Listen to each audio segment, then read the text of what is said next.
Convosco agora Roberto Rabelo com a sua palestra, hoje intitulada Nosso Maravilhoso Modelo. Que espécie de vida agrada ao céu? Como deve o homem conduzir-se para ter a aprovação divina e alcançar parte na bem-aventurança eterna? Em meio ao confuso panorama das ideias humanas quanto à vida perfeita, muitas grandes almas anelaram conhecer o padrão da vida que agrada a Deus. Esperaremos, disse Platão, por alguém, seja ele Deus ou homem inspirado, para nos instruir quanto aos nossos deveres e remover a escuridão dos nossos olhos. E o salmista Davi orou: ensina-me, Senhor, o teu caminho. Esse anelo humano foi satisfeito. Deus nos deu o modelo da vida perfeita. Deu não propriamente em palavras, não num mero código de ética, se bem que o tenha feito pelas Escrituras. Deu de modo especial numa vida, a vida que Jesus viveu entre os homens. A respeito do Senhor Jesus Cristo, lemos que ele era santo, inculpável, sem mácula, separado dos pecadores. Hebreus 7:26. Jesus foi o único homem que não cometeu pecado, o único que viveu vida perfeita, que atingiu o ideal divino para o homem.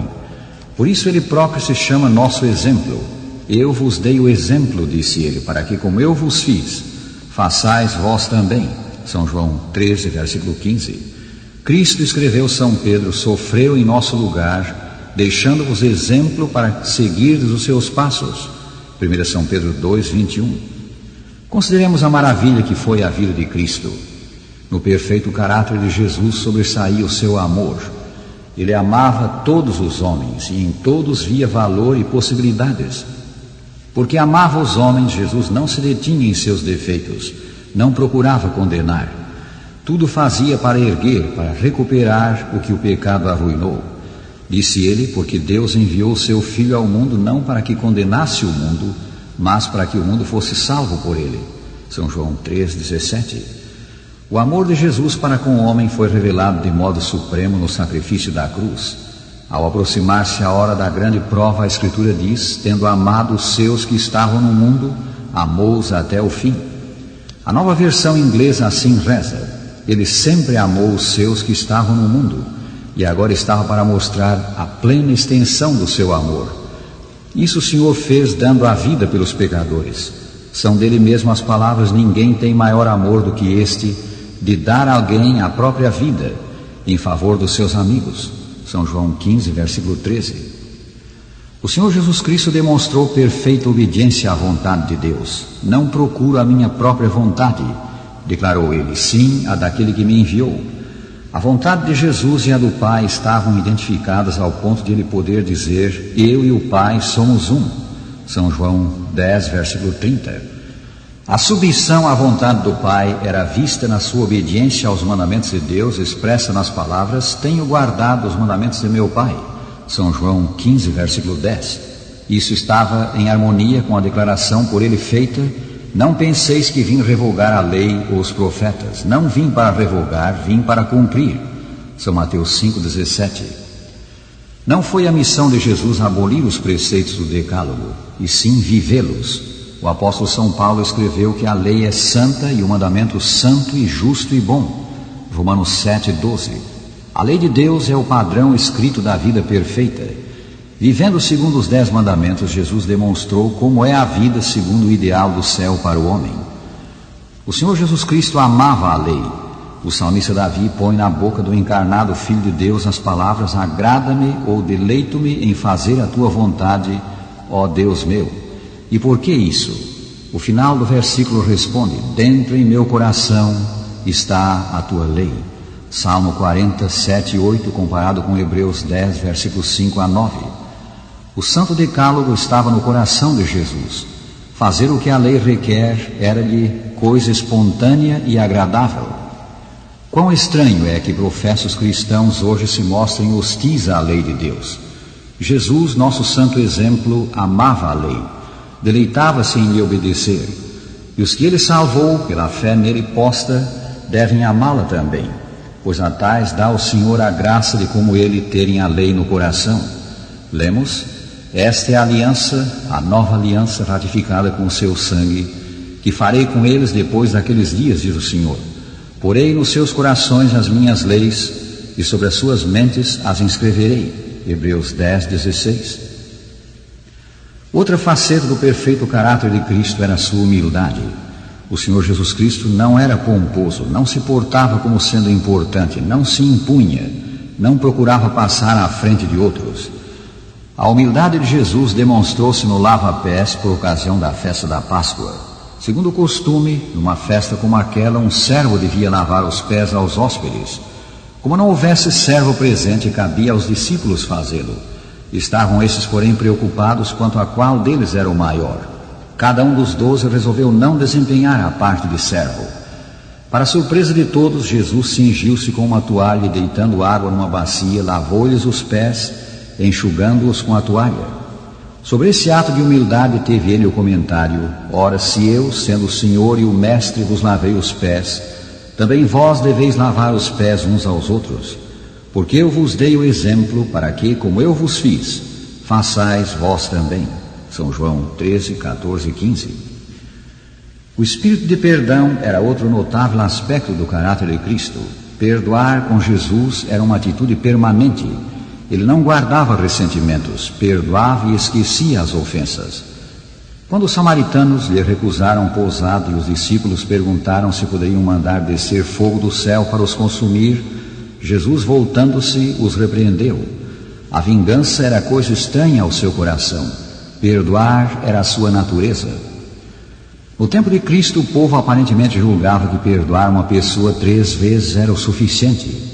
Procurando ir além disso e mostrar-se especialmente magnânimo, São Pedro lhe perguntou: até quantas vezes meu irmão pecará contra mim que eu lhe perdoe? Até 7 vezes? Ao que Jesus respondeu, expressando o que ele próprio fazia: não te digo que até 7 vezes, mas até 70 vezes 7. São Mateus 18, 21 e 22. Outro maravilhoso aspecto da vida que Cristo viveu foi o seu espírito de serviço. O Filho do Homem, disse ele, não veio para ser servido, mas para servir. Todo o tempo da sua vida, todas as suas energias eram dedicados ao serviço por outros. A sua constante preocupação era tornar outros felizes. Os seus ensinos traziam um bálsamo para o espírito. A ele se referia o profeta ao escrever: o Senhor me deu a língua de eruditos para que eu saiba dizer boa palavra ao cansado. Isaías 50, versículo 4. E as suas curas eram um bálsamo para o corpo. O Senhor Jesus Cristo nunca operou um milagre em benefício próprio, mas tão só no interesse de outros. A mais elevada e santa alegria achou-a ele em servir, em suprir as necessidades do homem. Certa vez ele disse aos discípulos: a minha comida consiste em fazer a vontade daquele que me enviou e realizar a sua obra. A obra de Deus é prover as necessidades de suas criaturas, servi-las. Nessa obra Jesus encontrava prazer. Ela era como que o seu alimento. Incidentemente, servir é a lei da vida, e é em servir que também nós alcançamos a maior alegria e a mais elevada educação. É em fazer outros felizes que achamos nós mesmos a felicidade. A beleza moral de Jesus levou o autor sagrado a chamar-lhe, em linguagem poética, o primeiro entre 10.000, e aquele que é totalmente desejável. Cantares 5, 10 e 16. Tradicionalmente tem ele sido comparado à rosa de Saron, linda flor da Palestina. A perfeição da vida que Jesus viveu é proclamada por pensadores não cristãos e até por incrédulos. John Stuart Mill, filósofo e autor inglês, escreveu: é Cristo que o cristianismo tem apresentado aos crentes como padrão da perfeição para a humanidade. E acrescenta: não se pode dizer que a religião fez má escolha edificando sobre este homem como representante e guia ideal da humanidade. E nem ainda agora seria fácil, mesmo para um incrédulo, achar melhor trasladação da regra da virtude, do abstrato para o concreto, do que esforçar-se por viver de tal maneira que Cristo nos aprove a vida. Levar o homem a imitar a vida que Jesus viveu é o elevado alvo do Evangelho. Aos cristãos da Galácia, São Paulo escreveu: meus filhos, por quem de novo sofre as dores de parto, até ser Cristo formado em vós. Gálatas 4:19. Notemos: Cristo formado em vós, a vida de Cristo reproduzida em nós. Com muito acerto, Tomás A. Kempis afirmou no seu Imitação de Cristo: pois quem quer que deseje entender claramente as palavras de Cristo, deve estudar para conformar a vida à vida dele. A verdadeira religião é a imitação de Cristo. Os que seguem a Cristo negar-se-ão a si mesmos, tomarão a cruz e andarão nas suas pegadas. Seguir a Cristo significa obediência a todos os seus mandamentos. De nenhum soldado pode-se dizer que segue seu comandante, a não ser que obedeça a ordens. Como podemos nós, homens, viver como Jesus viveu? Pessoas há que dizem ser isto impossível. O Senhor Jesus Cristo, afirmam elas, era o Filho de Deus e podia usar poder divino. Ele enfrentou o mal de uma posição vantajosa. Efetivamente, o Salvador era divino.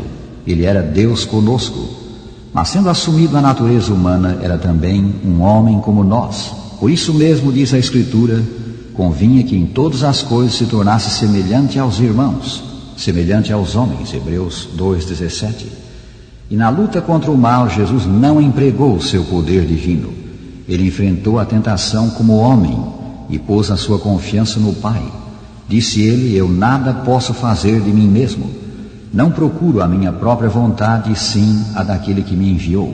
São João 5:30. A vitória por ele alcançada, a vida perfeita que viveu na terra, foram o fruto da ligação do homem em Cristo Jesus com Deus Pai. Jesus não teve poder algum ao seu alcance que nós homens não possamos ter. Houvesse ele tido, e não seria nosso exemplo. No esforço para tornar-nos imitadores de Cristo, devemos nos demorar na contemplação de sua vida. Certo fabricante de tapetes entretecia lindos quadros nos tapetes que produzia. Alguém perguntou-lhe como conseguia isso. A resposta foi: conservo-me atrás do tear com o material ao meu lado e tendo diante de mim a figura a ser copiada. Olhando sempre ao modelo e trabalhando cuidadosamente, ele reproduzia no tecido a fiel imagem do modelo. É contemplando sempre a Jesus, pelo estudo do seu livro, pela oração, pela meditação nele, que vemos reproduzir-se em nós a imagem do seu perfeito caráter. Mas como se deu com o próprio Senhor Jesus, o segredo da vida perfeita é principalmente a ligação do humano com o divino. Para sermos como nosso santo exemplo, devemos estar ligados a Ele. Jesus mesmo disse: sem mim nada podeis fazer. São João 15, versículo 5. O Salvador ilustra a nossa dependência dele com a dos ramos da videira em relação ao tronco, e então conclui: permanecei em mim e eu permanecerei em vós. Como não pode o ramo produzir fruto de si mesmo se não permanecer na videira, assim nem vós o podeis dar se não permanecerdes em mim. São João 15, versículo 4. Rádio ouvinte, contempla sempre a beleza moral de nosso maravilhoso modelo. Recebe a Jesus pela fé no teu coração e verás reproduzir-se em ti a imagem do seu perfeito caráter. Verás desabrochar na alma, com sua beleza e fragrância, a divina rosa de Saron.